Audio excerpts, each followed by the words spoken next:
Sa isang supermarket, habang naglalakad si Tianran na may dalang cart, naririnig ang balita na patuloy ang pag-atake ng mga hayop sa mga tao sa lungsod ng Z. Pinapaalalahanan ng mga mamamayan na huwag lumabas tuwing gabi, habang iniimbestigahan ng mga ahensya ang sitwasyon. May panibagong ulat mula sa lungsod ng X kung saan maraming tao ang apektado ng isang hindi kilalang virus na nagdudulot ng mga sintomas ng trangkaso.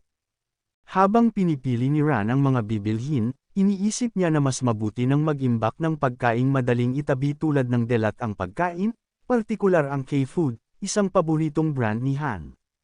Sa counter, may narinig siyang dalawang babaeng nag-uusap tungkol sa biglaang pagpanaw ng isang matanda mula sa pamilya Lee, at tila dahil ito sa isang sakit sa paghinga na biglang kumalat. Pagkatapos mamili, binubuhat ni Ran ang mga kahon ng rasyon sa kanyang sasakyan at iniisip na kumpleto na ang mga kailangan nila, mga buto, instant food, frozen food, karne, pang-araw-araw na pangangailangan, at mga delata. Naisip niyang bumili rin ng diesel bago umuwi upang ipagluto si Han at asikasuhin ang nahuli niyang USA kaninang umaga. Habang nasa daan, tumawag ang isang babae. Tinanong siya nito tungkol sa alok na trabaho na maaaring magbigay sa kanya ng respeto mula sa iba. Ngunit agad na sinabi ni Ran na hindi niya iiwan si Lei Han sa isang ampunan. Nainas ang babae at sinabi nitong walang dahilan para itaguyod ang batang walang kaugnayan sa kanya, at kung hindi siya seryoso sa relasyon nila, mas mabuti pang maghiwalay na lang sila. Sagot ni Ran, sige, hindi na tayo magpapakasal. At matapos nito, binaba ng babae ang telepono. Nang may baba ni Ran ang telepono, isang kakaibang amoy ng dugo ang pumuno sa hangin at napahinto siya sa kalsada. Tumigil siya at natano ang isang sugatang kambing na may pilas na ulo ngunit patuloy pa rin sa paglalakad papunta sa mga damuhan. Bagamat nag-alala siya sa hayop, hindi na lang siya tumawag ng pulis at itinuloy ang pag-uwi. Pagdating sa kanyang bukid, sinimulan niyang ibaba ang mga kahon mula sa sasakyan. Tumakbo papalapit si Han, masayang sumigaw ng, "Kuya, ang dami mong binili." Binigyan siya ni Ran ng maliit na bag at sinabi nitong siya ang magdala nito. Natutuwa si Han at sinabing natapos niya lahat ng misyon na ipinagkatiwala sa kanya. Naglagay siya ng pagkain para sa baka, nagpalit ng tubig, at nagdilig ng mga tanim.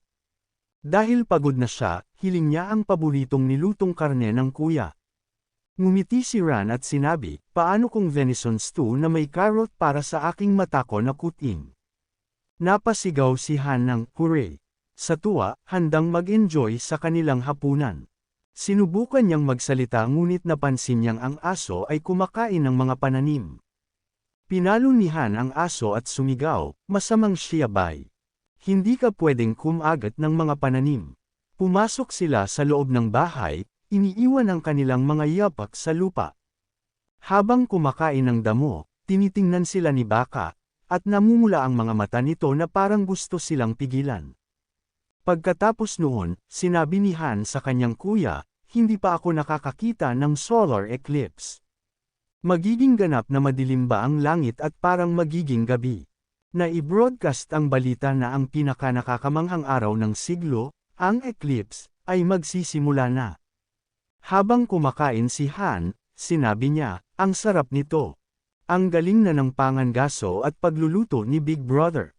Sabi ni Ran, hindi magiging gabi, magiging mas madilim lang ang araw, at kailangan mong isuot ang mga salaming ibinigay ko para makita ito. Mula sa balita, sinabing, simulan na nila ang countdown. Sabik si Han at nagtanong, ngunit ano yon? Itinuro niya ang labas ng bintana, at napansin ni Ran na nagiging itim ang araw at madilim na sa labas. Tumayo siya at naging interesado. Sinubukan niyang magsalita nang biglang kumurap ang ilaw. Natakot si Han at nagtanong kung bakit nagkaroon ng blackout at bakit malamig. Nagsimulang tumahol ang aso, at nag-aalala si Ran. Nagsimulang magulo ang signal ng radyo, at natakot si Han at itinuro ang labas, kuya, tingnan mo. Lumabas si Ran ng bahay ng mausisa siya. Nakita niya ang matinding snowstorm sa labas. Tinanong ni Han, bakit biglang may napakalakas na snowstorm sa tag-init? Sumagot si Ran, Han, balik sa bahay. Ako ang maglalak sa mga baka at tupa. Babalik ako agad. Inutusan niya si Xiaowei na alagaan si Han, at tumahol ang aso bilang pagsang-ayon. Nakiusap si Han, "Kuya, bumalik ka agad. Malamig sa labas." Sinabi ni Ran, "Huwag kang mag-alala," at sinabihan si Xiaowei, "Fair na." Sa gitna ng snowstorm, papunta si Ran sa mga baka kasama si Xiaowei. "Diyos ko, napakalaking snowstorm," sabi ni Ran. Ganap ng itim ang araw.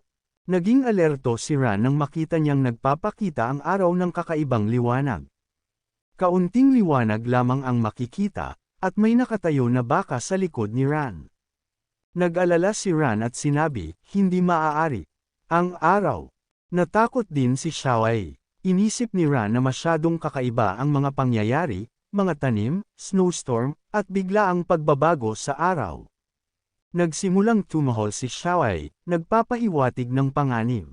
Paparating ang baka para umatake kay Ran, at naging sabik at takot si Ran. Lumingon siya at nagulat sa nakita. Inisip niya, ano ito? Sinubukan niyang iligtas ang sarili at umatake si Xiaowei sa baka. Nakita niyang nakikipaglaban si Xiaowei sa baka, at natakot si Ran. Nagsimula siyang tumakbo at inisip niyang malapit lang ang kanyang complex bow. Sa kabutihang palad, nahanap niya ito. Tinamaan ng baka si Xiaowei at lumipad ito sa ere. Hawak ni Ran ang kanyang palaso at pana at naisip niya, nakakainis ito. Itinutok niya ito sa baka. Bigla siyang natakot at nagtataka kung ano iyon. Nakita natin ang maraming palaso na tumama sa baka. Tumahol ito sa sakit. Kinakabahan si Ran ngunit naisip niyang, ayos ito, dapat patay na. Ngunit nagalit ang baka at tumakbo papunta kay Ran. Natakot siya at naisip na, Diyos ko, hindi pa ito patay. Hawak niya ang kanyang palaso at pana, at pabulong na sinabi, nakakainis ito, may kakaiba. Kailangan pa niyang magpaputok ng ilan pa. Inabisuhan si Ran ng sistema na ang bilang ng bala ay 0 at may 3 buhay na nilalang sa saklaw. Naging mausisa si Ran at nagtanong kung nangyayari ito ulit. Ngunit naisip niya, walang problema, babarilan ko muna. Nilapitan niya ang bag ng kanyang mga palaso at napansin niyang wala na ito. Naisip niyang, walang kwenta ito.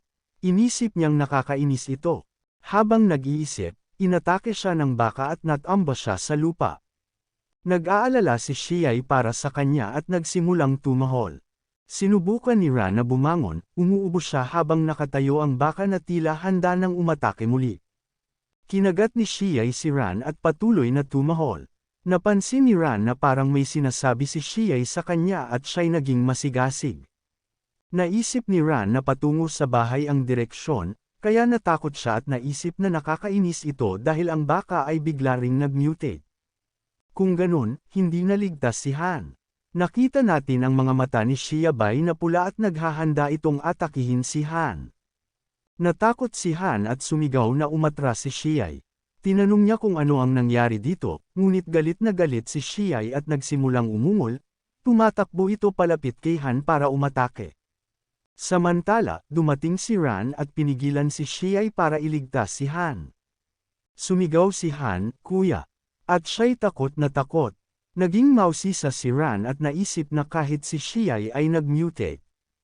Hinawakan niya si Han at sinabi, "Kuya ang magdadala sa iyo sa safe house.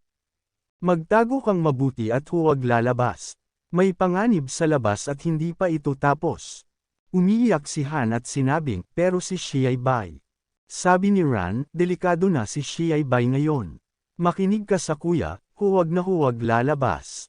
Tumango si Han at sumagot ng, "Oo." Lumabas si Ran sa bahay na hawak si Han, parehong takot. Inabisuhan si Ran ng sistema na ang bilang ng bala ay 0 at may 4 na buhay na nilalang sa saklaw. Naisip ni Ran, narito na naman ito, hindi ito ilusyon. Nag-iisip siya kung ano ba talaga ito at inutusan si Han na mabilis na pumasok. Tumango si Han at sumagot ng, "Okay." Sinabi ni Ran, "Ano man ang mangyari, huwag na huwag lalabas. Magtiwala ka kay kuya." Nag-update ang sistema kay Ran na ang bilang ng bala ay 0 at ang mga buhay na nilalang sa saklaw ay 5. Nakita natin si Shia Bai na nakatayo sa likod ni Ran, naging alerto siya sa kabila ng pinto. Umiiyak si Han at tinawag si Kuya. Inatake ni Shiai si Xiaoai at nag-aalala si Ran kay Shiai, iniisip niyang, ayos ito. Si Shiai ang haharap sa kanya, pagkatapos ay tutulungan ko siya. Nagsimula siyang tumakbo at inilibang ang baka, hawak ang kanyang palakol at naghanda upang umatake. Sige, handa na ako, ang sabi niya. Naghintay si Ran sa pagdating ng baka, at nang sumugod ito, lumihis siya sa kanyang pwesto at nabangga ang baka sa puno, naipit ang sungay nito sa puno. Itinaas ni Ran ang kanyang palakol, handang umatake, at pabulong na sinabi, mamatay ka na. Ngunit biglang dumating si Shiai at kinagat ang leeg ni Ran. Nag-alala si Ran at inisip na napatay na si Shiai. Inisip niyang hindi niya ito kaya, at sa puntong iyon, sinuwag siya ng baka at tinamaan siya sa katawan ng mga sungay nito. Nagsimulang umubos si Ran at damyugo ang kanyang bibig. Naisip niyang, hindi, chop ito. Ang ingay. Sinabihan siya ng sistema na ang Apocalypse survival game ay nagmamatch na. Nagtataka si Ran kung anong tunog iyon at naisip, huwag matulog, ano itong carousel? Ang ingay. Kailangan niyang patayin ang dalawang halimaw sa harap niya para tumigil ito sa panggugulo. Inanunsyo ng sistema, player Tian Ran, at inisip niyang, ang kalat nito. Galaw. Basta't mabuhay lang si Han. Sabay inabisuhan ng sistema si Ran na matagumpay na nagmatch ang Apocalypse survival game. Inabisuhan si Ran ng sistema na matagumpay nang naload ang Apocalypse survival game.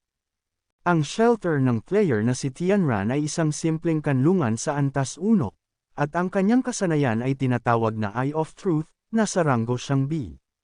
Upang maiangat ito sa ranggo ng Fortress, kailangan niya ng 8 milyong puntos. Napansin ni Ran na nasa isang kakaibang espasyo siya at may tubig sa paligid niya. Nang imulat niya ang kanyang mga mata, sumabog ang tubig sa harap niya, ikinagulat niya ito at napansin niyang nakahiga siya sa lupa. Agad siyang naguluhan at inisip kung siya ba ay buhay pa. Sinubukan niyang igalaw ang kanyang kamay, at naalala niyang tinamaan siya ng sungay ng baka. Ang mga punit na damit at bakas ng dugo ang nagpapatunay na nasugatan nga siya, ngunit ang sugat ay nawala. Tinanong niya sa sarili, ano ang nangyayari, at nasaan ang baka at si Shiai Bai. Isang matinding pakiramdam ang damapo sa kanya, hinawakan niya ang ulo niya at napasigaw. Nagmatsyag siya sa paligid at nakita niyang walang malay ang baka at si Shiai Bai. Labis na nagtaka si Ran at inisip kung ano ang nangyari matapos siyang mawalan ng malay. Ang ganitong uri ng kapangyarihan ay hindi normal para sa isang tao. Naramdaman niya ang kakaibang aura at saka nag-anunsyo ang sistema, player Tian Ran, maligayang pagdating sa Apocalypse survival game. Aktibo na ang pagkakakilanlan ng player. Natakot si Ran at nakaramdam ng matinding liwanag na tila nagpapasiklab ng galit sa kanyang loob. Nakita niyang buhay pa ang baka, kaya't kinuha niya ang kanyang palakol at inatake ito, at sumigaw sa sakit ang baka. Napansin ni Ran na gumagaling ang mga sugat niya at pakiramdam niya'y puno ng enerhiya ang kanyang katawan. Nagkaroon ng isang malaking pagsabog, at pagkatapos ay iminulat muli ni Ran ang kanyang mga mata. Siya ay kabado, pinagpapawisan, at humihingal. Inisip niya, oo, talagang namatay siya, ngunit gumaling ang kanyang mga sugat at ang kapangyarihang hindi kanya. Sinisi niya ang sistema para dito. Maraming status windows ang nasa harap niya, at inisip niyang para talaga itong isang laro. Na-update ng sistema si Ran, matagumpay na naload ang laro, matagumpay na nakatali ang shelter, aktibo na ang point mall, at naibigay na ang beginner reward. Pakis-uri ito. Naging masigasig si Ran, at inisip niya, boses ng sistema na naman, ayon sa routine ng mga online games, magbibigay ba ito ng misyon? Isang matinding liwanag ang tumama sa kanya at nagulat siya. Inisip niya, oh Diyos, ang impormasyon ay direktang ipinasok sa kanyang utak. Inabisuhan ng sistema si Ran na bumaba na ang unang yugto ng Destruction Season. May 30 araw bago magsimula ang susunod na yugto ng Destruction Season. Ang mga natural na sakuna ay wawasak sa mundo, at ang tanging kanlungan na maaasahan niya ay ang kanyang shelter. Ang misyon ng player ay makaligtas sa Apocalypse game at palakasin ang kanyang kanlungan hanggang maging pinakamalakas na fortress. Naisip ni Ran ang unang yugto ng Destruction Season, na nangangahulugang ito pa lang ang simula. Ang unang yugto ay lasunin ang lupa kung saan nakatira ang tao, inisip niya. Ano kaya ang susunod na yugto? Pagkatapos noon, nilapitan ni Ran si Xiaobai at napansin niyang hinimiti ito, at inisip niyang, ayon sa sinabi ng sistema. Tuldok-tuldok panipit, si Xiaobai at ang baka ay malamang nanakain ang mga nakal-alasong halaman at nag-mutate. Pagkatapos ng mutation, ang katawan nila ay tumibe at naging labis na mabagsik. Napag-isip-isip ni Ran na kailangan niyang itali muna sila at i-lock sa isang kulungan upang maiwasan na makasakit sa iba. Kailangang tiyakin niya ang kalagayan ni Han, kaya pagkatapos ay binuksan niya ang pinto at nagsimulang bumaba sa hagdan. Sinubukan niyang i-on ang mga ilaw ngunit napansin niyang hindi pa rin bumalik ang sistema ng kuryente. Walang signal at ang communication system ay naputol, ngunit walang problema sa diesel generator. Habang naghahanap kay Han, napansin ni Ran na tila walang ingay. Bigla niyang nakita ang mga paa ni Han sa likod ng isang kahon. Nagulat siya at tinawag si Han, agad siyang humawak dito at tinanong kung anong nangyari. Ipinagbigay alam ng sistema kay Ran na ang kalagayan ni Han ay natutulog lang. Nag-isip si Ran ng pasasalamat at nagbukas ang mata ni Han. Sinabi niya kay Ran na nakinig siya sa utos ng malaking kapatid at naghintay doon, pagkatapos ay may liwanag na lumitaw at hindi niya na matandaan ang nangyari. Tinanong niya si Ran kung siya ba ay okay. Sumagot si Ran at sinabi, Han, bakit hindi ka pa naglatag ng kutsan at natulog lang sa sahig? Okay lang ako, huwag mag-alala, at naayos ko na ang lahat. Tinanong ni Han kung anong nangyari kay Xiai, at sumagot si Ran na ang Xiai ay nasaktan at pansamantala itong magpapagaling. Sinabi niyang matulog lang muna si Han, at may mga bagay siyang kailangang asikasuhin. Sinigurado ni Han na okay lang siya at sumunod. Makikita natin si Han na natutulog habang si Ran ay umalis ng bahay. Iniisip ni Ran na wala ng mutant na mga hayop sa labas sa ngayon. Tinanong niya ang sarili kung may kaibahan ba ang sistema sa mga online games. Sinuri ni Ran ang sistema at napansin ang beginner reward, at nag-isip kung pareho nga ba ito sa mga laro. Tinanong niya kung ito na ba ang lahat. Naisip niya na hindi siya nakatanggap ng espesyal na armas o kakaibang kakayahan. Nakaramdam siya na wala siyang napakalakas na simula, kaya't napaisip siya, ano itong mga tanong na ito? Pinindot niya ang isa sa mga tanong at napansin niyang ang sistema ng pera ay puntos. O Diyos, ang mga binhi na ito ay maaaring itanim sa lason na lupa, hindi ba ibig sabihin ito? Iniisip niya, sobrang mahal ng mga ito, at mahirap ako. Habang nag-iisip, napansin ni Ran na ang mga gamit sa bahay na may direktang contact sa lupa ay kontaminado ng iba't ibang paraan at maaaring magtagal bago makarecover. Inisip niya na ang kasalukuyang sitwasyon ay hindi maganda. Pagkatapos, napansin niya ang araw na may itim na liwanag at ang malaking apoy na sumabog sa harapan niya. Pinagmamasdan niya ang sunog at ang mga apoy. Pumasok siya sa bahay at binuksan ang aparador kung saan may maraming baril, pistola, at rifles. Binuksan niya ang diesel generator at pinindot ito. Kinuha ni Ran ang isang baril at sinuri ito. Inilagay ang walkie-talkie sa tabi ni Han, at umalis ng bahay. Sumakay siya sa kanyang kotse, at mga mutant na uwak, quaggo, wolf, at iba pang hayop ang sumusunod sa kanya. Naisip ni Ran na ang mga mutant ay tila naaakit sa kanya, kaya kailangan niyang tapusin agad ang mga ito. Napansin niyang may isang military truck na sumusunod sa kanya, kaya't naging alerto siya. Humwesto ang truck sa harap ng kanyang kotse, at natakot si Ran, kaya't tinangka niyang pigilan ang sasakyan, ang dalawang sasakyan ay nakatigil na lang sa harap ng bawat isa.